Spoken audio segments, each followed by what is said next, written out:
अभी अखिलेश यादव जी मस्जिद में गए, उस पर सवाल किया ही नहीं जाना चाहिए, क्योंकि राजनीतिक हिंदू होना और वास्तविक हिंदू होने में बहुत अंतर है। ऐसे लोगों का अपना धर्म परिवर्तन करा लेना चाहिए। उन्हें समय रहते तत्काल प्रभाव से किसी छांगुर जैसे छलावा वाले बाबा को, जमालुद्दीन को चुनना चाहिए और अपना धर्म परिवर्तन करवा लेना चाहिए, जो सीधे तौर पर बड़े बड़े मीडिया पर बोलते हैं मैं पूजा करने में आस्था नहीं रखता, बस मैं नाम का हिंदू हूँ। ऐसे लोगों पर बात भी नहीं होनी चाहिए और सार्वजनिक रूप से इन्हें अपना धर्म परिवर्तन करा लेना चाहिए। मंदिर में जाने के लिए हिंदू होना आवश्यक है और हिंदू बनाए नहीं जाते हैं, हिंदू पैदा होते हैं, हिंदू जन्म लेते हैं। हिंदुओं का धर्म परिवर्तन और धर्मांतरण करा के किसी को हिंदू नहीं बनाया जा सकता है। राजनीतिक हिंदू होना और वास्तविक हिंदू होने में बहुत अंतर है। हिंदू समाज से मैं आग्रह करता हूँ कि सार्वजनिक तौर पर इनका बहिष्कार करना चाहिए और इनको चिन्हित करने का काम किया जाना चाहिए। जो बड़े बड़े नेताओं को जो तुष्टीकरण के लिए समाज में जातिवाद फैला रहे हैं, उनका जाकर धर्मांतरण नहीं करते हैं। ना जाने क्यों ये गरीब परिवारों को निशाना बनाते हैं। कांवड़िया बोल बम, गुंडा, अपराधी और माफिया बोल रहे हैं। ये वही राजनीतिक पार्टियों के बड़े बड़े नेता और उनके चाटुकार हैं जो फोड़ बम वालों का समर्थन करते हैं। ये वही नेता हैं जो चुनावी हिंदू बन के आपके बीच जाते हैं। भारतीय हिंदू समाज ऐसे लोगों को कभी स्वीकार्य नहीं करेगा और ऐसे लोगों को कभी माफ नहीं करेगा। एक सवाल अगर बात करेंगे तो उत्तर प्रदेश और पूरे देश की राजनीति में एक हलचल बड़ी तेज होती है कि अखिलेश यादव उत्तर प्रदेश के पूर्व मुख्यमंत्री, जो कि राम मंदिर का उनको बाकायदे निमंत्रण भेजा गया, उसके बाद भी आज तक राम मंदिर का दर्शन करने नहीं आते हैं।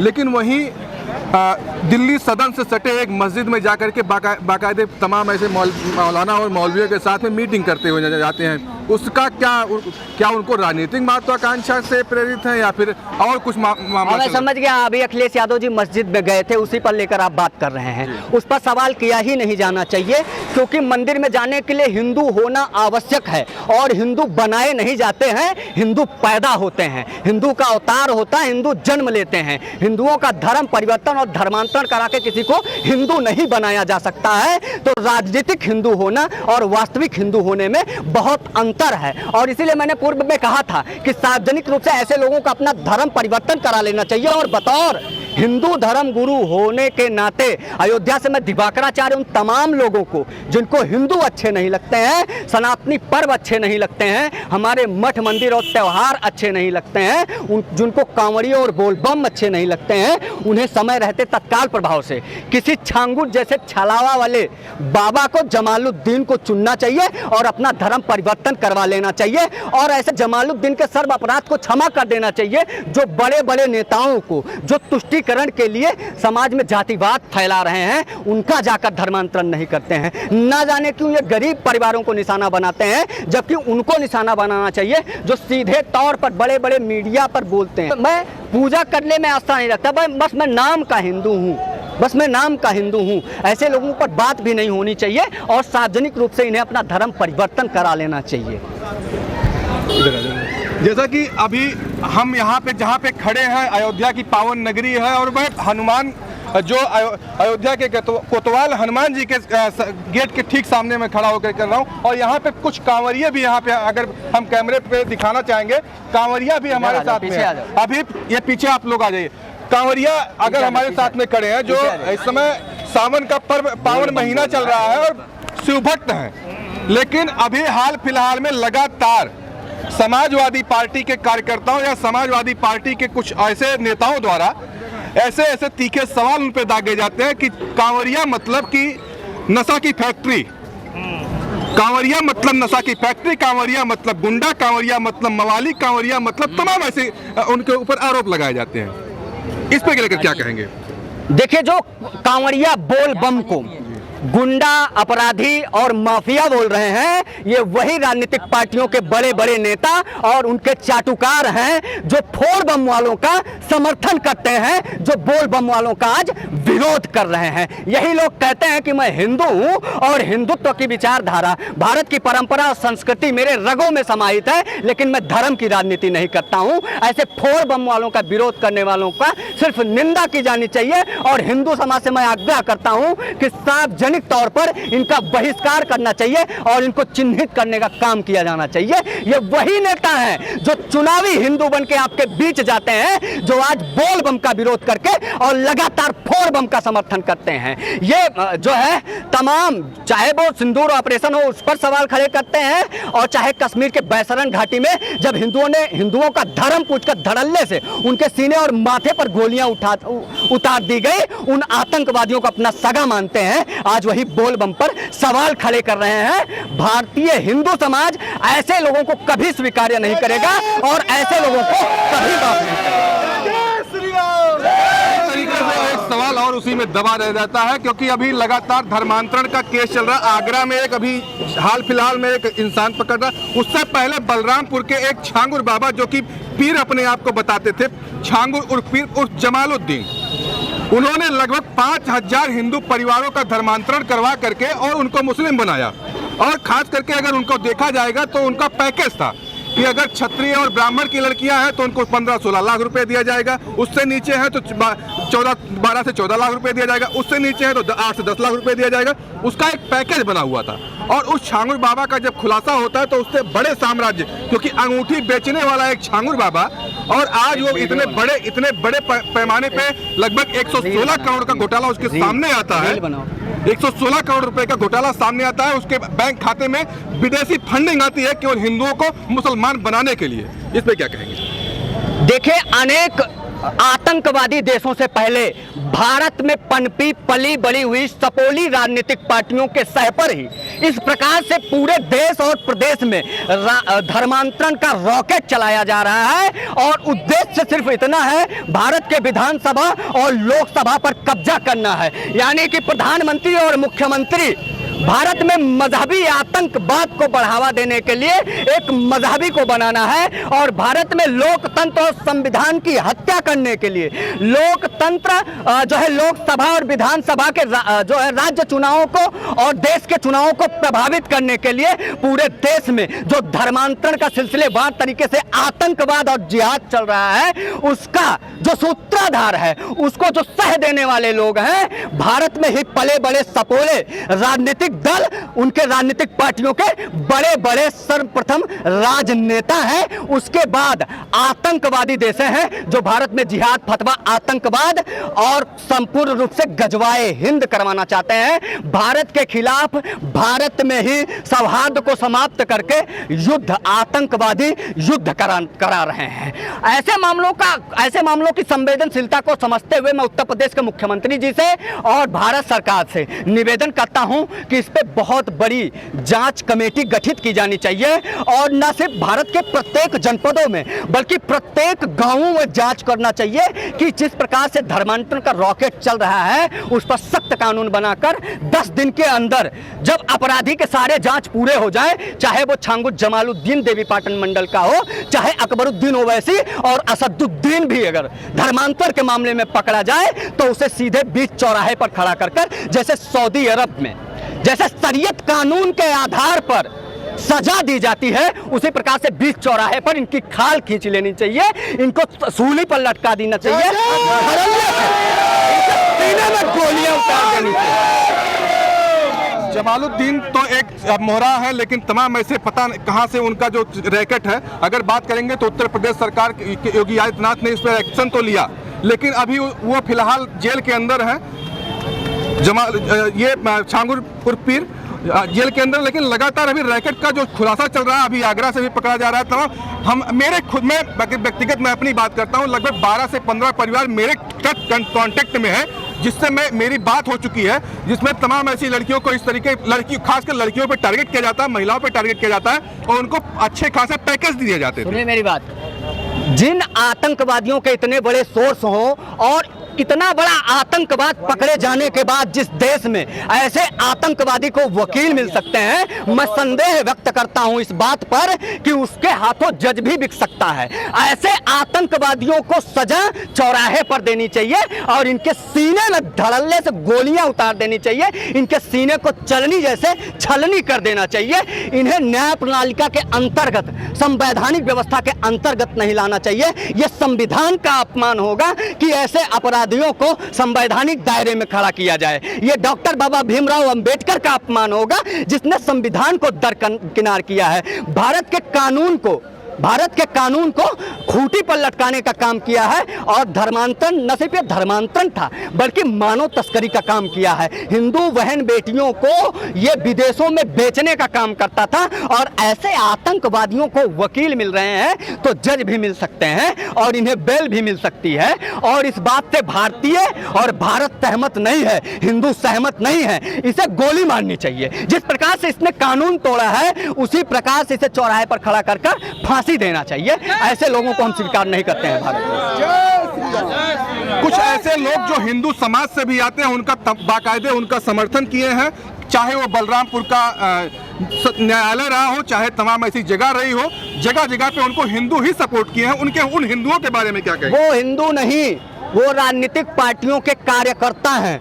जांच उनकी करवाइए, वो तमाम विपक्ष की राजनीतिक पार्टियों के कार्यकर्ता होंगे। मैंने पहले कहा है कि भारत में पड़ रही सपोली राजनीतिक पार्टियों के कार्यकर्ताओं और उनके बड़े नेताओं के सह पर ही इस देश में धर्मांतरण का ये सिलसिलेवार तरीके से अपराध चल रहा है, आतंकवाद और जिहाद चल रहा है। वो उन्हीं राजनीतिक पार्टियों के कार्यकर्ता हैं। अब आप उनको जाति में जोड़िए, उनको हमारे सनातन से जोड़िए, वो आप पे तय करता है। लेकिन आप एक राजनीतिक चश्मा लगाइए और उस राजनीतिक चश्मे में से भी देखिए, तब आपको पता चलेगा कि कैसे धर्मांतरण के माध्यम से हिंदुओं को, उनकी बहन बेटी बच्चियों को प्रलोभन देके 1 लाख 2 लाख 3 लाख 4 लाख 5 लाख यानी कि 16 लाख तक रेट तय करके और उनको धर्मांतरण यानी कि मजहब में लेकर उनसे कलमा पढ़वाकर, फतिया करवाकर, नमाज करवाकर और उसके बाद उनको ही अपने देश के खिलाफ खड़ा करके, अपने लोकतंत्र और संविधान के खिलाफ खड़ा करके भारत में संविधान की हत्या करवाने का प्रयास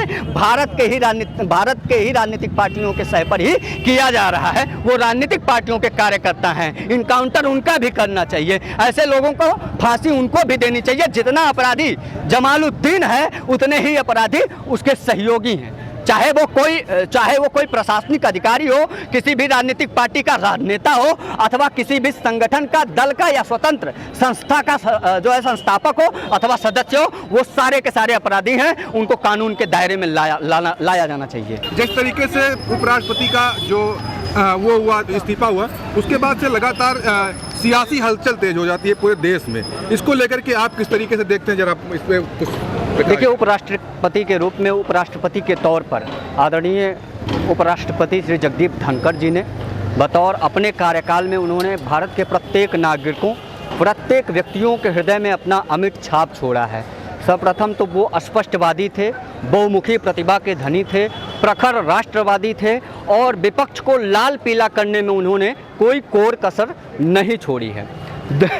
चिंता होती है और उन पर हंसी भी लगती है जिन विपक्ष की राजनीतिक पार्टियों को प्रधानमंत्री के इस्तीफे से चिंता हो रही है, मुख्यमंत्री बनाए जाने से चिंता होती है। वो प्रदेश प्रदेश में दौड़ दौड़ कर सिर्फ यही देख रहे हैं कि कौन राष्ट्रपति बन रहा है, कौन उपराष्ट्रपति बन रहा है, कौन मुख्यमंत्री कहाँ से बन रहा है, भाजपा से कौन सा सांसद कहाँ से चुनाव लड़ रहा है। लेकिन वो अपनी स्थिति का विश्लेषण नहीं कर पा रहे हैं। अगर वो अपनी स्थिति का विश्लेषण करें तो आज ग्राम सभा के चुनाव को भी जीतने की स्थिति में वो नहीं है जो कभी स्वयं को राष्ट्रीय स्तर की पार्टी बताया करती थी। उन तमाम राजनीतिक पार्टियों का आज वो दशा और दिशा बना हुआ है कि जो बड़े बड़े दल में शुमार हुआ करते थे वो भारत में मात्र दल रह चुके हैं। तो तमाम जो अटकलें राष्ट्रपति, उपराष्ट्रपति जगदीप धनखड़ जी को लगाई जा रही हैं, तमाम थ्योरीज आ रही हैं, अरे शर्म आनी चाहिए। मैं निंदा करता हूं तमाम लोगों का कि उन्होंने अपने स्वास्थ्य का हवाला देकर आदरणीय महामहिम राष्ट्रपति महोदया को उन्होंने अपना इस्तीफा दिया है और उन्होंने बाकायदा स्वास्थ्य का हवाला दिया है। अब एक व्यक्ति किस प्रकार से, कहाँ और कैसे पीड़ित है, उन्हें किडनी में समस्या है, फेफड़े में समस्या है, लीवर में समस्या है, हृदय की समस्या है या तमाम जो शरीर में अवस्था के उपरांत एक व्याधि उत्पन्न होती है, किस प्रकार की पीड़ा से वो गुजर रहे हैं, उस पर उनका कोई भी बयान नहीं आ रहा है। उन्हें तो संवेदना प्रकट करनी चाहिए कि वो उपराष्ट्रपति के तौर पर जिस प्रकार से उन्होंने एक लोकप्रियता स्थापित की है देश में, संवेदना होनी चाहिए तमाम राजनीतिक पार्टियों को, सत्ता पक्ष हो या विपक्ष हो। जिस प्रकार से वो मुखर होकर बोलने का काम करते थे मैं समझ नहीं पा रहा हूँ कि कैसे वो लोग जिन्होंने स्वास्थ्य का हवाला दिया है आज उनका मजाक तक उड़ाने में नहीं चूक रहे हैं। ये वही लोग हैं जिनको बतौर उपराष्ट्रपति रहते हुए जगदीप धनखड़ जी ने खूब लाल पीले किए हैं, इतना धोया है कि शायद ही भारत के आज तक के स्वतंत्र इतिहास में ऐसा कोई उपराष्ट्रपति हो जो विपक्ष की राजनीतिक पार्टियों की इस प्रकार से आड़े हाथों लिया हो। विपक्ष की पार्टियों को जिस तरीके से आड़े हाथों उन्होंने लिया, लेकिन आज के समय में विपक्ष ही उनको सपोर्ट किया एक मामले को लेकर के। जिस तरीके से ये मामला 14 मार्च का मामला जब शुरू होता है कि एक जस्टिस वर्मा हैं, जस्टिस यशवंत वर्मा, जिनके घर में रुपए जले और उस पे जलने की जब खबर लगभग एक हफ्ते तक दबाई गई, एक हफ्ते बाद जब कुछ खबरें आई तो उस पर आज तक न कोई FIR हुआ न कोई मामला हुआ। उसको लेकर धनखड़ जी हमेशा उसको लेकर के जब से ये मामला हुआ था तब से उनके दिमाग में ये चीज़ चुभ रही थी कि इस मामले को मैं जरूर से जरूर इसका कार्रवाई निश्चित तौर पे होनी चाहिए। लेकिन इस मामले को किस तरीके से मोड़ दिया गया और उनके साथ में जब विपक्ष के सांसद 50 सांसद जाकर के उनके प्रस्ताव पे साइन करते हैं, उसी को लेकर के उसी के बाद में ठीक 2 घंटे 3 घंटे बाद उनका इस्तीफा आ जाता है। इसमें कहीं ना कहीं तो गोलमाल चल रहा है। क्या मामला इसको लिख के देखिए। ऐसा है कि किसी की मुखरता पर दोष और आरोप प्रत्यारोप करना ये तो सबसे निंदनीय घटना है कि जिस प्रकार से जगदीप धनखड़ जी को घेरने का प्रयास सिर्फ इसलिए किया जा रहा है क्योंकि वो मुखर होके भारत के जन समुदाय के लिए बोलते थे, उनके अधिकारों की बात करते थे और आज उनके ही अधिकारों का हनन करने वाले लोग अगर जगदीप धनखड़ जी बतौर उपराष्ट्रपति रहते हुए इसलिए इस्तीफा दे रहे हैं वो उनका स्वास्थ्य खराब है, इसलिए उनको घेरने का प्रयास और उनके स्वास्थ्य को दरकिनार करके और तमाम अटकलें लगाई जा रही हैं, थ्योरीज दी जा रही हैं, जबकि 99% दी गई थ्योरीज राजनेताओं की गलत ही ठहरी हैं और विपक्ष की राजनीतिक पार्टियों को आज कोई मुद्दा ही नहीं मिल रहा है। वो भाजपा के अंदर मुद्दा तलाशने का प्रयास कर रहे हैं कि उपराष्ट्रपति अब कौन बनेगा, ये चिंता हो रही है। थ्योरीज तो ये भी लगाई जा रही है कि बिहार के चुनाव के मद्देनजर उपराष्ट्रपति को जबरन भाजपा ने दिलवाया इस्तीफा क्योंकि जेडीयू के किसी कार्यकर्ता को बनाना चाहती है उपराष्ट्रपति। भाजपा भारतीय राजनीतिक महत्वाकांक्षा में डूबी हुई है बिहार के राजनीतिक दृष्टिगत। अटकलें ये भी लगाई जा रही हैं। 20 दिन पहले जगदीप धनखड़ जी ने स्वतः ही कहा था कि मैं अपने एक उम्र तक यानी कि 75 वर्ष का जो फाउंडेशन भारतीय जनता पार्टी ने रखा था, एक क्राइटेरिया रखा था, वहां तक पहुंचते ही इस्तीफा दे दूंगा। तो अटकलों का क्या है, थ्योरीज का क्या है, वो तो लोग देते ही रहते हैं, लेकिन बतौर उपराष्ट्रपति रहते हुए उन्होंने जो स्वास्थ्य का हवाला दिया है, क्या विपक्ष को इस बात की चिंता है?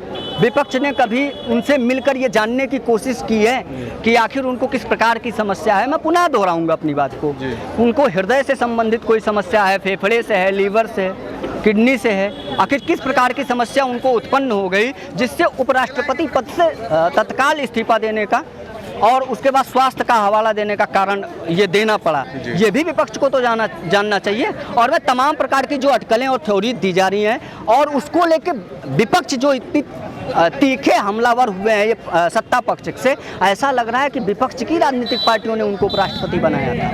अरे भाई, वही विपक्ष की राजनीतिक पार्टी है जब प्रधानमंत्री का बतौर राष्ट्रपति रहते हुए प्रणब मुखर्जी जी ने तारीफ कर दिया था, तो वही कांग्रेस है अपने द्वारा नियुक्त किए गए राष्ट्रपति प्रणब मुखर्जी को ना जाने कितने आरोप प्रत्यारोप किए थे। तो ऐसे लोगों को आज कोई राजनीतिक मुद्दा नहीं मिल रहा है, इसलिए राष्ट्रपति, प्रधानमंत्री, उत्तर प्रदेश में मुख्यमंत्री, असम में मुख्यमंत्री, उत्तराखंड में मुख्यमंत्री, तमाम प्रकार की बयानबाजी करके और सोचते हैं कि जनता के बीच में आ जाएं, किंतु आज स्थिति वही है कि ये प्रदेश की जो है प्रधानी भी जीतने की स्थिति में नहीं है। और आप ये देखिएगा कि आने वाले समय में विपक्ष की तमाम राजनीतिक पार्टियों का संपूर्ण रूप से खात्मा तय है। ये अपने अस्तित्व को ही समाप्त कर लेंगे, ये कहीं के नहीं रह जाएंगे, ना ये हो जाएंगे गधा, न घर के न घाट के। आप देखिएगा। चलिए, बहुत बहुत धन्यवाद। जिस तरीके से अयोध्या के संत दिवाकराचार्य जी महाराज हमसे अपनी बेबाक बयानों से जाने जाते हैं, उन्होंने बेबाक बयान अपने सारे मुद्दों पे दिया। उन सभी मुद्दों पे हमारी बात दिवाकराचार्य जी महाराज से हुई। चलिए, मिलते हैं ऐसे नए वीडियो के साथ, तब तक के लिए जय हिंद।